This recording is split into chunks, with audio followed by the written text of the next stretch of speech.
حلقة مهمة جدا هنتكلم فيها عن مباراة الأهلي والزمالك وخسارة الزمالك بثلاثية نظيفة، لكن الحلقة أهميتها إن أنا هتكلم معاك فيها بصراحة، وعايز الناس كلها تبقى شايفة الحقيقة اللي موجودة قدامها.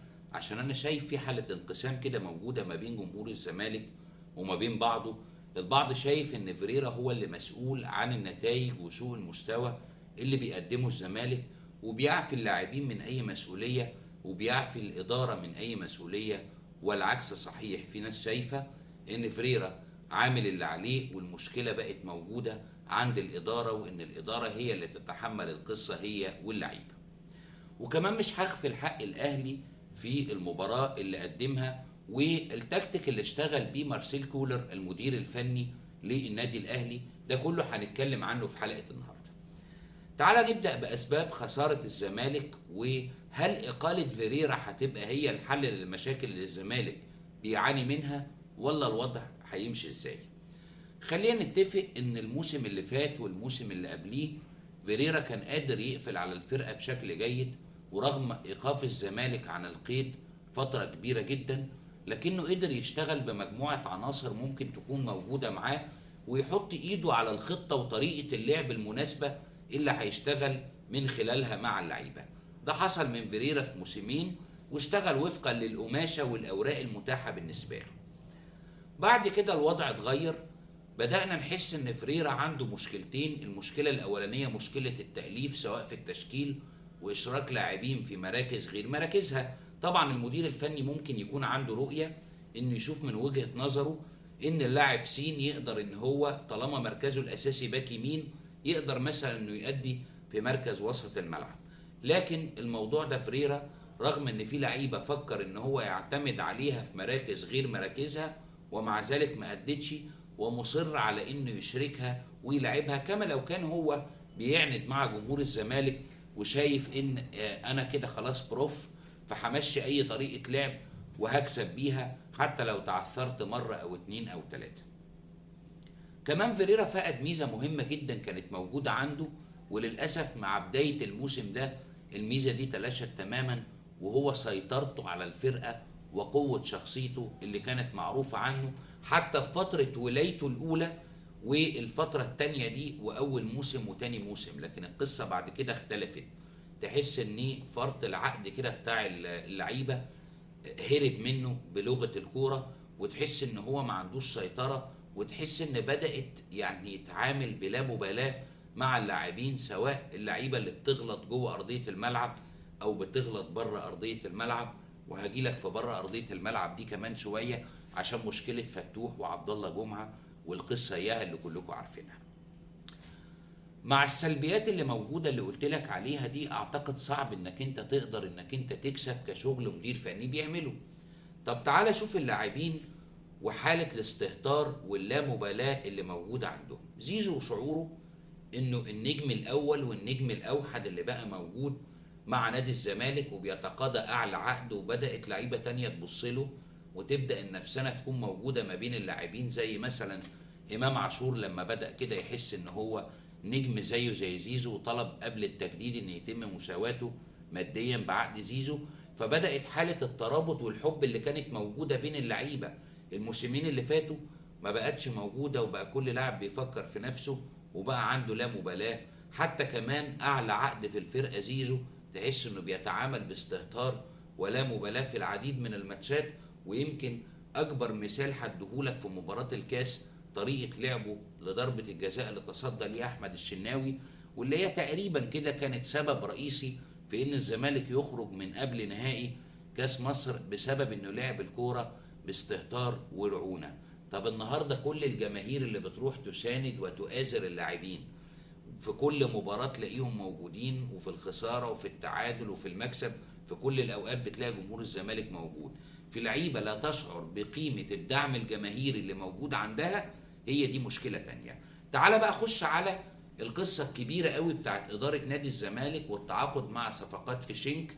صفقات يعني ما تلعبش، مع كامل احترامنا لكل الأندية وكل اللاعبين، ما تلعبش حتى في دوري الدرجة الثالثة. وطبعا كلكم عارفين ان اي نادي بينافس على بطولات المفترض انه يتعاقد مع مجموعة من الصفقات اللي تلبي طموحات جماهيره واللي تقدر من خلالها ان انت تساهم وتساعد في الوصول لمنصات التتويج. لكن ده ما حصلش.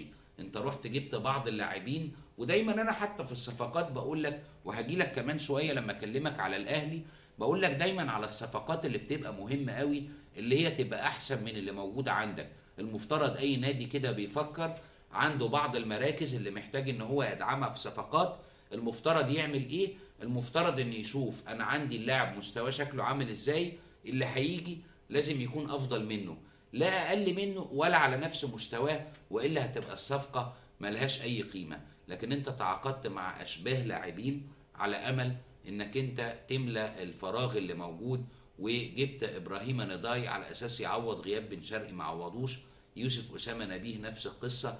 انا اعتقد ان المشاكل الاداريه اللي بيعاني منها نادي الزمالك والتفرغ لموضوعات كتيره جدا في وسائل الاعلام ان يطلع يتكلم فيها، وخلي بالك اداره الزمالك لو ما فيهاش مشكله وعندها مشكله وهي مسؤوله عن سوء النتائج واللي بيحصل، ما كانتش هتبقى المشكله دي موجوده في الكوره بس.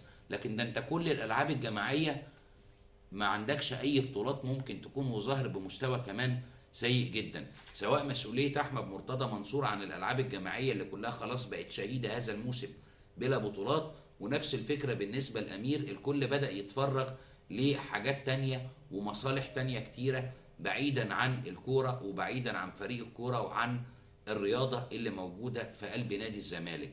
واختزلوا كلهم قصه كهربا ومشكله كهربا، وبدأنا كل يوم نشوف تصريحات وفيديوهات تتعمل على كهربا، كما لو كان يعني خلاص هو كهربا هو القصة وهو الشاغل الأساسي، وانشغلت بحاجات تانية. كانت ميزة موجودة عند الزمالك السنة اللي فاتت واللي قبلها، إن الزمالك كان مركز مع نفسه بس، لكن دلوقتي الزمالك مركز مع الأهلي ومع حاجات تانية كتير.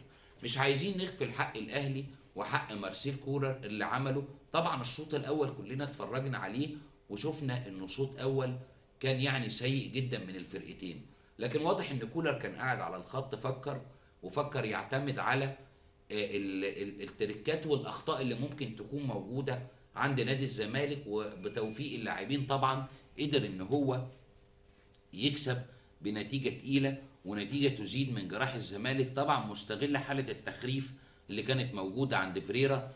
حمزه المسلوسي كان ماشي بشكل جيد، ونفس الفكره بالنسبه لعبد الغني وحسام عبد المجيد، لان خلي بالك اي مدير فني عايز يشتغل ما يحاولش انه يعمل تغييرات في الاربعه اللي موجودين في خط الدفاع، لان بيبقى بينهم انسجام والناس كانت ماشيه كويس. لكن تغييره عمر جابر قلبت القصه خالص، هي والزناري راجل بعيد بقاله كتير ما بيشاركش بسبب الاصابه، تلعبوا ماتش تقيل زي ماتش الاهلي. طبعا كهربا اثبت على المستوى الشخصي، حتى انا استغربت انه يظهر بالمستوى الرائع اللي ظهر بيه ده حتى من ماتش سموحه، باعتباره اول مشاركه ليه بعد انتهاء فتره ايقافه، ولو كان حتى فتره ايقافه انتهت بشكل مؤقت، لكن ما يحسسكش ان هو لعيب بقاله كتير بعيد عن المشاركه الاساسيه، تحس ان رجليه في الملعب، فواضح ان هو مركز. حتى كمان لقطه وهو بيتغير وهو بيتكلم مع محمد شريف وبيقول له ان انت هتجيب جون، تحس ان اللعيبه مركزه عندهم التزام وتعليمات. حمدي فتحي عمل لقاء الحقيقه اكتر من رائع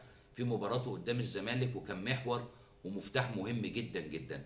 قدر الاهلي انه يستغل الاخطاء اللي موجوده عند لعيب الزمالك ويستغل العامل النفسي لحد كبير، وده نقطه فاهمها كويس قوي لعيبه الاهلي وبيلعبوا عليها، وحاجه بتتوارث كده ما بين الاجيال. هو العامل النفسي ان الزمالك في اوقات كتير قوي بينزل قبل المباراه مغلوب، يعني قبل المباراه ما بتبتدي الحاله النفسيه اللي بتكون عند لاعبي نادي الزمالك في اجيال بقى ورا اجيال بتسلم بعضيها، زي ما قلنا الاجيال في الحماس والقوه بتبقى موجوده عند الاهلي واستغلال العامل النفسي عند الزمالك. نفس الموضوع الناحيه الثانيه هي بتتوارث ما بين اجيال، ان بتلاقي في حاله رعب كده وفزع عند اللاعبين في بدايه المباراه بفقدان الثقه في نفسهم وفقدان الثقه في امكانياتهم.